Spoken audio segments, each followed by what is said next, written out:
waliba waxa rag badan maanta waxa cabsanayaan waxooda waxa waaye wax ay hadli la yihiin xoolahoodii marka saxaabada radiyallahu ta'ala calayhim gaar ahaan khulafada hadda aan ku jirno waxa weeye maalkooda iyo waxay ka soo tageen iyo waxaan ku yiraahdaa adduunyadooda ay intay ka soo tageen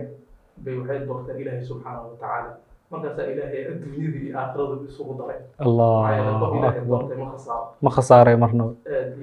marka ilaahay subxaanahu wa ta'ala ayay doorteen man taraka shay'an illa awadahu Allah khayran ilaahay wax ka khayr badan ugu bedelay wax ka khayr badan ay inta adduunyada joogeen ba ilaahay subxaanahu wa ta'ala cizzadii siiyay ilaahay baa quraankiisa ku ballan qaaday wa'ada Allahu alladhina aamanu minkum wa 'amilus salihati la yastakhlifannahum fil ardi kama istakhlafa alladhina min qablihim ولا يمكنن لهم دينهم الذي ارتضى لهم وليبدلنهم من بعد خوفهم امنا يعبدونني لا يشركون بي شيئا الله